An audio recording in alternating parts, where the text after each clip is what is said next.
नमस्ते, मैं हूं एडवोकेट उज्जवल दुबे और आज मैं सिंप्लीफाई करूंगा इंडियन कॉन्ट्रैक्ट एक्ट को। कॉन्ट्रैक्ट एक ऐसा शब्द जिससे हम और आप अपनी डेली लाइफ में जरूर रूबरू होते हैं। चाहे आप पिज्जा डिलीवरी के लिए ऑर्डर कर रहे हो या अमेजॉन और फ्लिपकार्ट पर कोई शॉपिंग कर रहे हो, चाहे आप कोई प्रॉपर्टी खरीद रहे हो या ड्राई क्लीनिंग के लिए कपड़े दे रहे हो, ये सारे एग्रीमेंट्स या कॉन्ट्रैक्ट आप और हम जरूर करते हैं। दो एग्जाम्पल आपको देता हूं। पहला एग्जाम्पल, मैंने अपनी वाइफ से over a cup of coffee in the morning कहा कि आज शाम को कोर्ट से आऊंगा तो तुम्हें मूवी दिखाने ले जाऊंगा। मेरी वाइफ ने कहा अगर समय से नहीं आए तो। मैंने कहा अगर नहीं आया तो मैं तुम्हें 10,000 रुपीज दूंगा। एग्जाम्पल 1। एग्जाम्पल नंबर 2, आपने अमेजॉन से एक फ्रिज खरीदा, आपने 50,000 रुपीज उसको पे कर दिया। 50,000 रुपीज की पेमेंट होने के बाद अमेजॉन ने आपको डिलीवरी नहीं की। तो इन दो एग्जाम्पल्स में कौन सा एग्जाम्पल ब्रीच ऑफ कॉन्ट्रैक्ट का है और कौन सा नहीं है? आइए मैं आपकी मदद करता हूं। फर्स्ट एग्जाम्पल में मेरी वाइफ ने, क्या मेरी वाइफ 10,000 रुपीज के लिए कोर्ट में मुझे स्यू कर सकती है? नहीं कर सकती है, क्योंकि one of the essential condition of a contract is parties must intend to create a legal relation. जो दो पार्टी, जिसने ऑफर दिया है, जिसने प्रपोजल दिया है और जिसने एक्सेप्ट किया है, वो एक लीगल रिलेशन क्रिएट कर रहे हो, एक लीगल ऑब्लिगेशन क्रिएट कर रहे हो। अगर अरेंजमेंट सोशल अरेंजमेंट है, मॉरल रिलेशन है, मॉरल ऑब्लिगेशन को फुलफिल करने के लिए है, तो वो कॉन्ट्रैक्ट नहीं होगा, वो वैलिड अग्रीमेंट नहीं होगा, उसके लिए कोर्ट में नहीं जा सकते। जैसे कि मैंने अपने किसी दोस्त को अगर ये कहा कि तुम संडे को मेरे घर डिनर पर आना, और उस संडे को वो डिनर पर मेरे घर आया, उसने टैक्सी हायर करी, वो मेरे घर पर आया, मैं अपने घर पर अवेलेबल नहीं था और मैंने उसको डिनर कराने का प्रॉमिस फुलफिल नहीं किया, तो वो इसके लिए मुझे ब्रीच ऑफ कॉन्ट्रैक्ट के लिए मुझे स्यू नहीं कर सकता। यहां पर अग्रीमेंट और कॉन्ट्रैक्ट में अंतर एक बार जरूर समझ लें, क्योंकि ज्यादा जो लॉ के बैकग्राउंड से नहीं है, जो लीगल बैकग्राउंड से नहीं है, उनको लगता है कि अग्रीमेंट और कॉन्ट्रैक्ट ये दोनों सिनोनिमस टर्म है, लेकिन ऐसा बिल्कुल नहीं है। वैसे अग्रीमेंट जिनको कि आप लॉ से इन्फोर्स करा सकते हैं वही कॉन्ट्रैक्ट होंगे। All contracts are agreements but all agreements are not contracts. Contract act का एक लीडिंग केस है बाल्फर वर्सेस बाल्फर। इसमें मिस्टर एंड मिसेस बाल्फर ये श्रीलंका से इंग्लैंड छुट्टियां मनाने जाते हैं। इंग्लैंड में मिसेस बाल्फर की तबीयत खराब हो जाती है, but due to professional commitment mister Balfour को श्रीलंका वापस आना था। लेकिन मिसेस बाल्फर को डॉक्टर्स ने ये एडवाइस करा कि आपको यहां अभी स्टे करना चाहिए, क्योंकि आपके लिए ट्रेवलिंग आपके हेल्थ को नुकसान पहुंचा सकती है। अब मिस्टर बाल्फर और मिसेस बाल्फर में ये अग्रीमेंट हुई, इन दोनों में आपस में ये अग्रीमेंट हुई कि मिस्टर बाल्फर 30 पाउंड की जो मेंटेनेंस है, 30 पाउंड हर महीने भेजेंगे मिसेस बाल्फर को। भेजा भी। थोड़े समय बाद क्या हुआ कि इनके रिश्ते खराब हो गए, ये सेपरेट हो गए। उसके बाद मिस्टर बाल्फर ने वो 30 पाउंड भेजने से मना कर दिया। मिसेस बाल्फर ने कोर्ट में स्यू कर दिया उस $30 के लिए। तो क्या ये $30 कोर्ट ने दिया? नहीं दिया, इसे डिसमिस कर दिया। क्यों? क्योंकि अभी हमने समझा कि there was no intention to create legal relation. वो वाइफ और हस्बैंड थे, उनके बीच में कोई लीगल रिलेशन क्रिएट करने के लिए ये अग्रीमेंट नहीं हुई थी। तो ये जो अग्रीमेंट है ये कॉन्ट्रैक्ट नहीं है, क्योंकि ये इन्फोर्सिएबल बाय लॉ नहीं है। वैसे अग्रीमेंट जो कि इन्फोर्सिएबल बाय लॉ होंगे वही कॉन्ट्रैक्ट होंगे। अब एक दूसरे एग्जाम्पल से समझते हैं।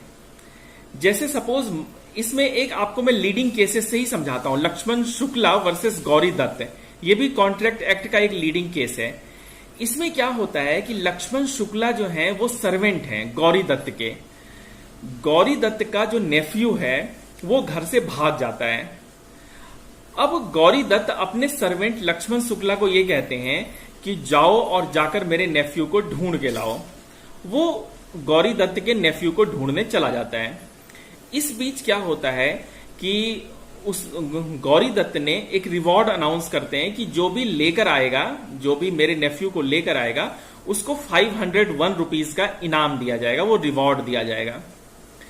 थोड़े समय बाद लक्ष्मण शुक्ला उनके नेफ्यू को लेकर आ जाते हैं, लेकिन गौरी दत्त ने जो 501 रुपीज का जो रिवॉर्ड अनाउंस किया था वो लक्ष्मण शुक्ला को नहीं देते हैं। लक्ष्मण शुक्ला को इस रिवॉर्ड के बारे में पता नहीं था।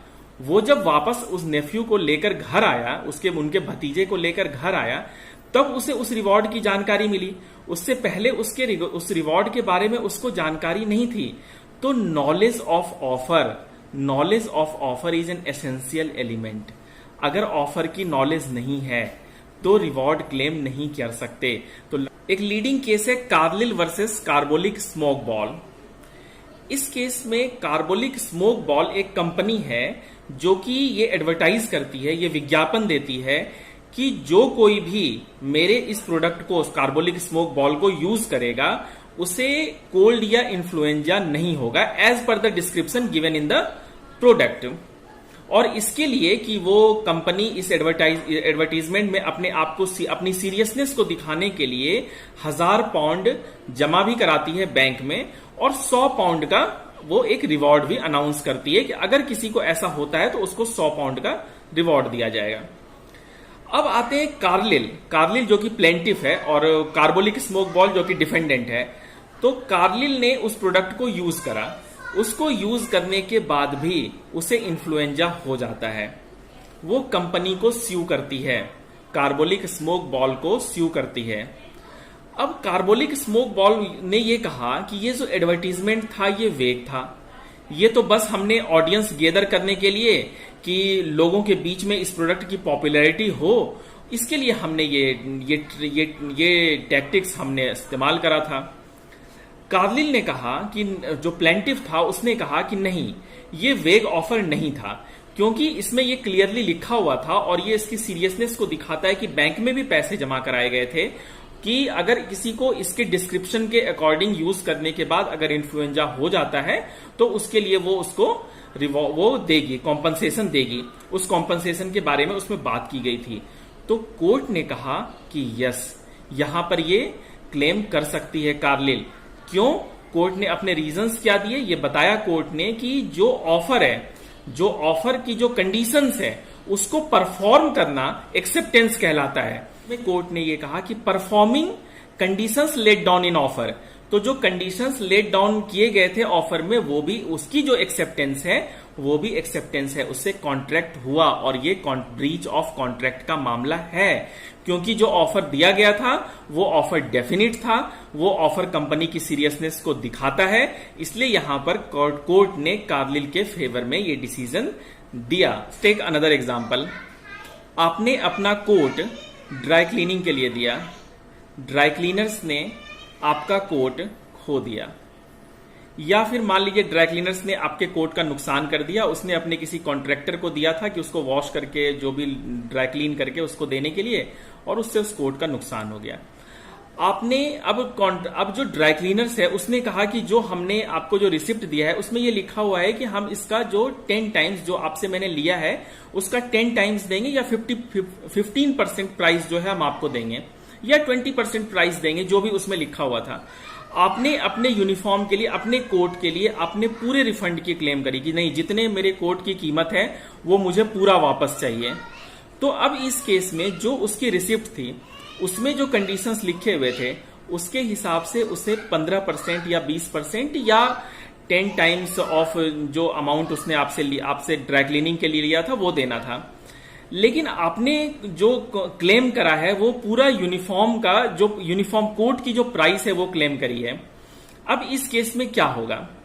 इस केस में आपको अपने कोट की पूरी प्राइस मिलेगी। अगर उस ड्राई क्लीनर्स को स्यू किया जाएगा, उसके ऊपर अगर मुकदमा किया जाएगा तो आपको अपने कोट की पूरी प्राइस मिलेगी। क्यों?